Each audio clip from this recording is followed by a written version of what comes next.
Hey guys, I'm Rachel Cruz. I'm George Camel. And this is Smart Money Happy Hour. Cheers, George. Cheers. That's delicious. What a beautiful goblet of doom we're sipping on. Wow. Well, this is the show where two friends who happen to be money experts talk about what you're talking about. So everything from pop culture, current events, and money. And today we are talking about Rachel's dark side because it's a darkness that happens to have a lot of juicy money psychology involved. Dun, dun, dun. So we're going to just prepare. We have listeners of all ages, George. We have the youth, we have the elderly. But if you're near the youth side or you have youth around you listening, this may be an episode that, you put your earbuds in for. Maybe you pause, let the kids go in another room because we're going to talk about crime and murder and money. So we're giving you a fair warning, parents. Fair warning. Yeah. What do you think about that? I think it's a fair disclaimer. Yeah. I don't want you getting mad at me going, my children were...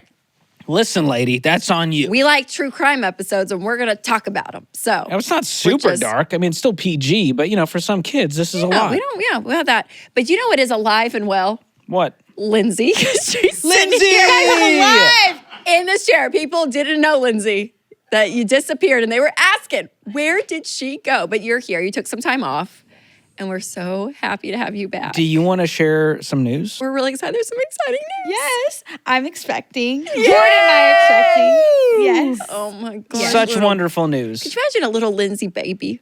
That's going to be cute. It's just going to be the cutest And if little it's thing. Jordan, her husband, it will not be little because Jordan That's actually very fair. He's like a Slavic god. I mean, the man is just massive. We're going to need to clip that out. And send it He is like 6'4". He's huge. And Lindsay's like, this is like little Lindsay. Oh my gosh. He's like a Viking king, really, truly. You're filling up his ego right now. He's loving and you're it. a queen for carrying a human. Let's just give the props to who gets Absolutely. the props. So, Lindsay, we're so happy for you. And we're welcome so back. glad to have you back. Now you guys can... I'm just glad everyone can stop DMing me being like, is Lindsay okay? I We're know. worried about Lindsay. When's Lindsay coming back? you She's did here. have a lot of fans, Lindsay. She's here. I am not my sister's keeper.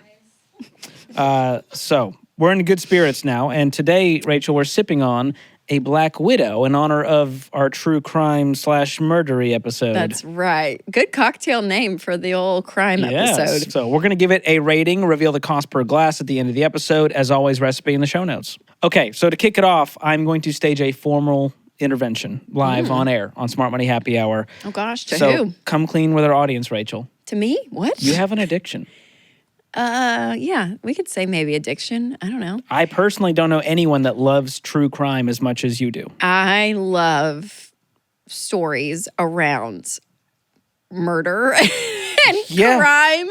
That are My true. books. That are true. The books that I read. Some true, some fake. Like the books I read. I love a good mystery book of like, oh my God, there was like a murder and then an affair. And like they're missing a kidnapping, like all of this stuff, right? Like those are the books I like to read. Wow. But then you layer reality on top. And sadly, we live in a broken world, George, and stuff happens. You don't have to make stuff up these days. Yes. And so that is presented on types of podcasts and late nights, Dateline shows and where it all of all that. started. So I will say. And we're going to get to the sort of ethical dilemma of telling these stories for entertainment purposes while profiting off of it. So we'll get there. But any episodes that come to mind that maybe rocked your world from the Dateline days?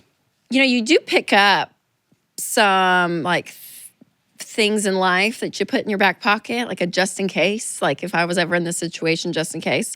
And I will never forget, there was a woman, and this was on a show called I Survived, which is also terrifying. Oh, gosh. And she was kidnapped, which I'm convinced at some point in my life it's going to happen to me. I don't know why, but I am prepared. After Elizabeth Smart, all that went downhill for Rachel. And I was like, I am Pretty ready. egotistical to think it's probably going to happen to me. I don't know why. I'm just always aware.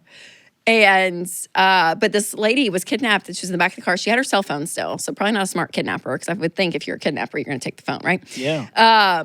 But she dialed 911 on the side and put it on speaker, but put down her volume so you couldn't hear the operator. And she just started screaming out where she was. So she was like, why are you driving down? I'm going to make up Nashville. I-65, heading towards downtown Nashville. You're passing Old Hickory Boulevard exit. You're passing Harding Place exit. Why are you where are you taking me? Why did you? I mean, she's yelling out but directions. also And the cops They found him. So I will survive. That happens from that Okay. tidbit. Well, isn't that good though? Very smart. Yeah, unless you're blindfolded or in the trunk or they take your phone. George, that's not going to happen to me. That's Which not are gonna all very happen to me. possible scenarios, but sure. If they let you have your phone like you're hanging out in the back of an Uber, that could work out. Wishing you the best, Rachel. Also, good reason to have Find My iPhone turned on for everyone out there, for your Yeah. spouses, your loved ones. I do.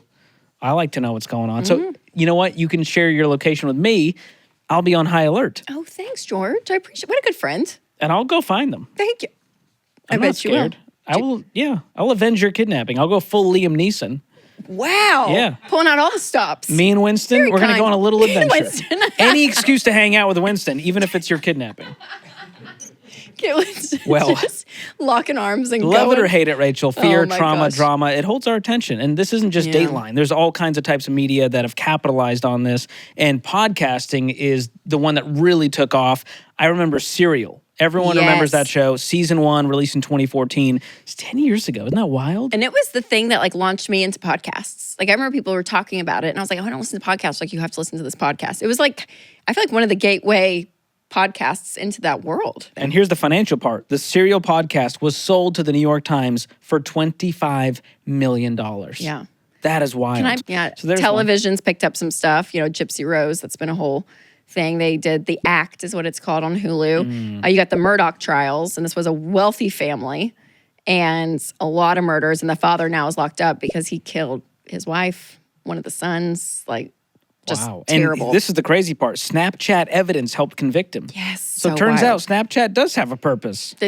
out. There's one good thing it did for society, I know, right? and only one.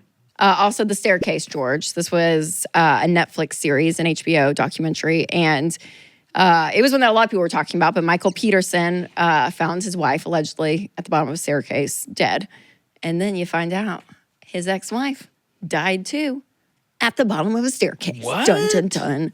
So again, big hits around that. Did not know you got about this some, one. you know, you got some movies. You got Ted Bundy. Do you know who played Ted Bundy? There's a little pop Zac culture. Efron. Yes, man. Gone Girl.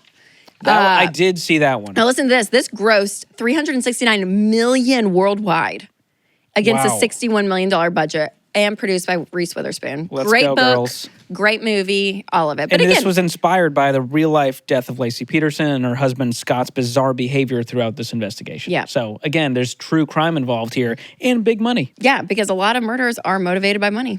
Well, and if you're like me, you hear these stories and the question is always, why?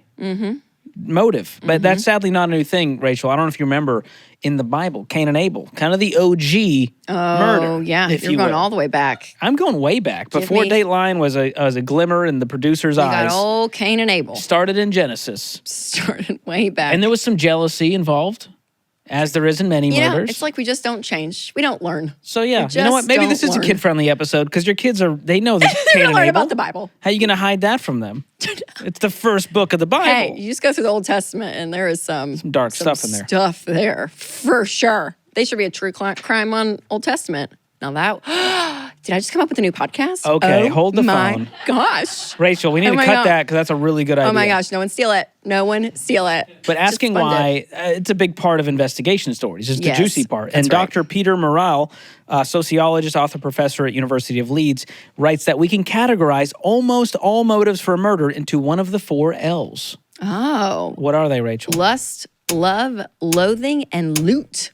So that kind of and- buckets it. Loot is money. So greed is a big part of this. Greed can be a major motivator. And we're going to focus on that one in this episode. So when investigators look at loot as a motive for murder, here's what that could mean. Killing for financial gain. So you hear stories about fighting for the inheritance, insurance payouts. You hear about killing as a part of a robbery to get assets or money, premeditated or otherwise. Killing to protect a money-making criminal enterprise. Think drug trafficking. And finally, killing for a payout or lump sum. Think assassin, mercenary, John Wick. Yeah, and money can also be motive for less intense crimes, right? I mean, I say less intense, but like identity theft, money laundering. Carjacking. I would, put that at pretty high. That's High pretty intensity. Yeah, that's high intensity, you know. But that kind of thing, again, money can be this motivator. And for, you know, some people, that is why they are robbing something, right? It's like they don't have the money and they're this is the means at which they're trying to get it. So money on so many aspects is the motivator for a lot of crime. Why do you think that is? Is it just like I the think like fall the bigger of man? stuff. Like we're just original sin? Is it greed? I know. I think greed is probably a really big one, right? You got somebody has an insurance policy on them, That's true. and then you're like, man, I don't really like them. So what can I do to Wow, Winston, Get watch some out, my money. man. That felt personal. But yeah, it's And money also it's interesting. represents other things like power and security. And so Yes. there's other facets to money that bleed into other areas. So money is a common way that we, quote, motivate ourselves as humans. And it's not always bad. No, There's I mean, examples of this. Yeah, you got to go to work to make a paycheck. That's a right? good thing. To make money, Good to motivation. live. So there's some, motivation there. Maybe you got paid for good grades. You got, commission as a child. Were you ever that? Oh, 100%. You were? Your parents Yeah. paid you for good grades? Yeah, it works. That is a powerful motivator. Oh, interesting. And I've heard people paying for sports now. Like if you make a goal, you get, I don't know, $10 or whatever. I don't know. We were never paid for that stuff. We never got paid on grades. We got never paid on sports. Well, I never made a goal, so I don't know, to be truthful. How much did you make on sports as a child, George? 0. What But on about grades? how many, I feel like 10 or 20 how bucks about per A. How maybe? many ramps you can jump with the old skateboard? Would you have made some money doing that? I didn't make money No, doing could the you ramps. have though? I'm trying to give you. Oh, like what my could because have I been. wasn't. I did extreme sports, which is like sports but more impressive. So skateboarding, not a lucrative sport for me, unfortunately. Didn't get paid. But For the ramps. yeah, there's still a motivator there. Yeah. And I still, as soon as I could make money, I wanted to get a job. Do something, So yeah, that was a totally. motivator there. And of course, people, stay up late working for side hustles for some extra cash. So money can motivate us positively to work hard. And it can also motivate us negatively, stealing things that we covet, burning out for that paycheck. Yep. But we often say money makes you more of who you are. Because Yes. money itself is sort of this amoral thing. That's right. Yeah, because it does. It magnifies the things that you value, and it kind of is that tool in life which you have to use, right? So here's the remix for today's episode. What you're willing to do for money tells you who you are. Dun, dun, dun. That's a good tagline for our new true crime podcast. Oh yes, the Old Testament. OT. Okay, so let's dive into some true stories when it comes to money, George. Okay. So first up, you have the story of Uloma and William Walker. So just 4 months after marrying her firefighter husband, William, she asked her 17-year-old daughter and her boyfriend to find a hitman to kill her husband. Wow. So get this, because she wanted insurance money, like we said earlier, motivator. $100,000. $100,000 insurance money. And she didn't realize, though, the big surprise was that the beneficiary, he had not changed yet. So it was still to his ex-wife. So he gets killed. Ex-wife gets the $100,000. That's some sweet vengeance right there. Yep. And although she wrote a confession the day she surrendered to the police that she said that she killed her husband because he was abusive, and her attorneys didn't call any witnesses to testify that Walker had been violent. So she was found guilty of aggravated murder and conspiracy and sentenced to life in Ouch. prison. So For no money $100,000. and life in prison. Yeah, I feel like if you're going to do it. I mean, at least go $1 million. Like, how I far don't is know, that like- going to get you? Like, that's not even like retirement money. I mean, yeah, like there's a level of like, all right. But also, the daughter and the daughter's boyfriend were like, yeah, sure. Like, they just found this hitman? I don't know. That's the craziest part that's not talked about. So crazy. Okay. Who says life insurance is boring, George? Agreed. No one wants to talk about it unless it involves true crime. Mm-hmm. But life insurance payout, not a good motive for murder. Yeah. There are stipulations on life insurance that if you are close to a murder situation, don't get the payout. You don't get the payout. Yeah. So, But I will say, this is a great teaching moment, oddly timed, to get term life insurance in place. It is a great way to protect your family, the people you love, to replace your income. yes, in the if something were to unusual- happen. Yes. Yeah. To untimely And hopefully death. it's not your spouse trying to murder you in order Yeah. to get it. But truly, though, life insurance, that is one of the saddest calls I think we get on the Ramsey show. And this is all like kidding aside. I know we're kind of like joking about Sorry, this a no little jokes. bit. But for real, when one spouse does pass unexpectedly, it leaves the other spouse in a situation of like, oh my gosh, what am I going to do? Whether I have to find, help take care of the kids, do I have to go back to work? Like whatever it is. So life insurance is huge. So check out Xander. You guys will put a link in the description. But for real, Winston, I still have life insurance because it's something I just still want. And there's just this layer of protection for you and your family. We get calls of people that have it, which really does help. And then those that don't. And it really is. It takes Extra sad. really sad situation and heartbreaking, more stress on it. And key here, avoid whole life. You want term life. Yes. So we'll get 10 to 12 times your income on it. But yeah, a 15 it to really 20 year is. policy. Very, very important, you guys. My term life policy from Xander just came through my bank account. And instead of going, oh gosh, I was just like, I was just like resting easy, knowing if something happened to me, God forbid, my family's going to be just fine. That's right. And we also recommend 2 other things, you guys, when it comes to this is 1, making a will. So go to mamabearlegalforms.com and we'll put a link again there. But a will, when it comes to death and everything, like as much as you can have planned out, honestly, what a gift to give your family. And a will keeps all of your stuff out of the government's hands. I mean, everything is laid out there. It's so much cleaner, so much easier for things to be divided up and to know what is going on. So a will is definitely something that everyone needs. Yeah, for both spouses. So we did one through Mama Bear, and it's a mirror will. So it's basically you and Winston, you just swap on either will of like Rachel's stuff goes to Winston, Winston's stuff goes to Rachel. If both pass, here's what happens. Yeah. But it's not fun to talk about, but you knock that out.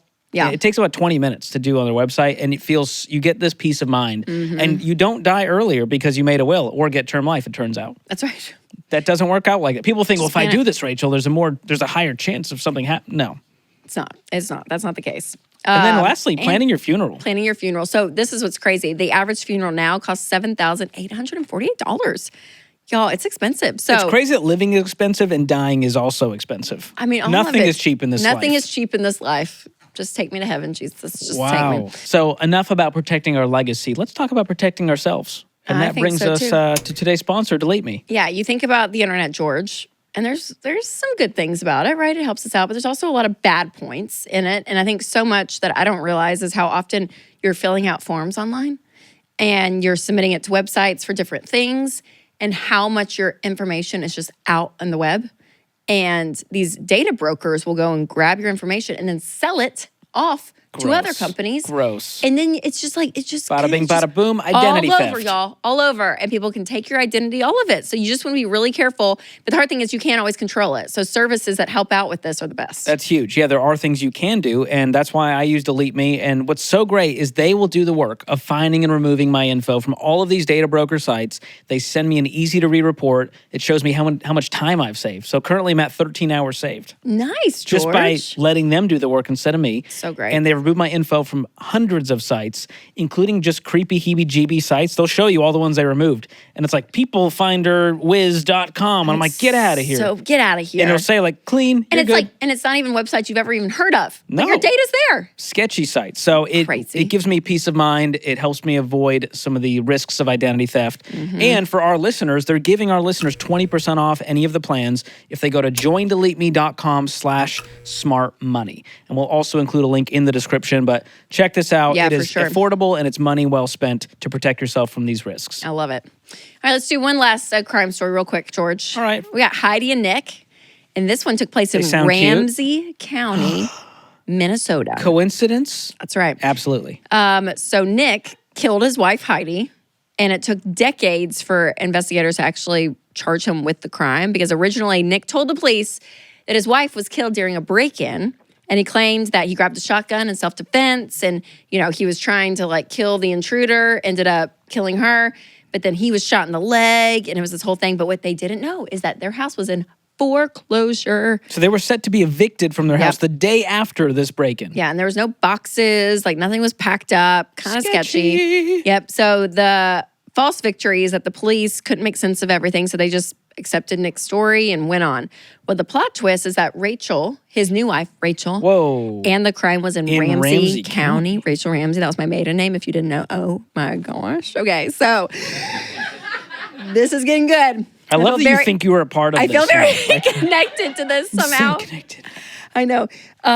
She found out that he wasn't paying property taxes and their house was in foreclosure again. So then his new wife secretly recorded their conversations and he admitted that he killed his wife. Wow. Isn't that crazy? So again, these situations, it's I'm not giving Nick any outs here. Okay. I'm glad. Yeah. This isn't an out. Don't defend the murderer. It's the financial state that people are in. And again, it causes them to do crazy stuff, you guys, like this. And just terrible. it all started with this like facing the shame of communicating with the spouse that this is where we're at financially. And so this is a real problem. Nick didn't have control of his spending, didn't have control of himself, and he was owned by whatever he was spending money on, which clearly not the bills, apparently. Yes. So instead of admitting the problem, asking for help, communicating with a spouse, he hid the behavior. We call this financial infidelity. Yes, that's right. Yep. So you want to make sure, obviously, you're communicating with your spouse, but also that you don't let one spouse handle everything. Like you want to be a team in this, and both spouses need to know what is going on and to understand everything. So I think it's really important. So again, having somebody in your life. So even if you're single, having a good friend that knows your life in this situation, because I think it's really important. And again, it helps your family avoid major financial disasters too, like overspending, because things can be addressed. If you know somebody's habits, and something is going out in left field, you're able to help direct it or talk about it, right? Yeah. I mean, we've taken calls on the Ramsey show recently where one spouse is like, hey, I'm $100,000 in debt and my spouse doesn't know and I can't tell him. Yep. So I have to do this all on my own with only my salary. And we're like, you have to tell him. Totally. You got to bring him into this. Totally. And I hope hers doesn't end in murder. That's right. We don't want that. Okay. I think one of the big questions though, around this whole topic is it immoral that companies and platforms, they're making money off of these stories? And a lot of these this is not like a fiction book. A lot of these are real life stories with people. And so it's an interesting, when we dove in and we're looking at it, there's kind of two sides to the coin, because for some families, I mean, they have attorney's fees. They have like a lot of costs that go into a situation or event that happens. And if somebody will capture their story and talk about it, like there may be a way for them. If they get compensated, they can use that money to cover the court fees. And some people want, and I was listening to a Dateline true crime podcast, but one of the family members said they wanted to come on and talk about it because they wanted to give voice to their daughter. Raise awareness for the story. Yeah, and yeah. So this there's that person. side of it. But then there's also the other side where you're like, oh man, well, are people it can profiting also, off of it? It can re-traumatize families depending on how the rights to their story are used, how the audience reacts, because the family doesn't have full control all the time of how the story is told and what kind of light it paints them in or the person in. And so it can even establish unfair stereotypes about victims. And there's just an icky feeling to going like, you took this terrible thing and you made a bunch of money off of it. Right, right. So, part of it is gross and part of it is like, that's kind of the news. I mean, they're usually not sharing fun, feel-good stories. Yeah, because in one way, it's going to be told, the story. So for some families, I know it gives them like some level of control over how the story is being told too, So I don't know. It's interesting, George. What are your big picture thoughts on this entire genre? Are you still going to be into it just as much? Is it still your number one genre? That in the Bible. Good. Mostly the Cain and Abel stuff is what she's into.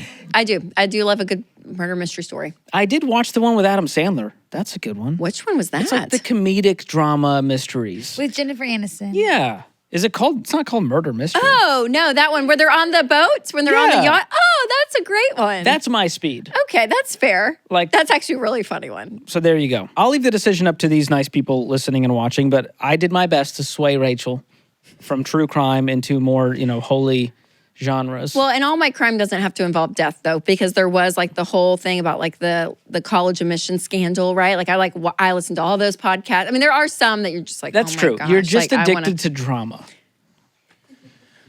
Maybe. I don't know.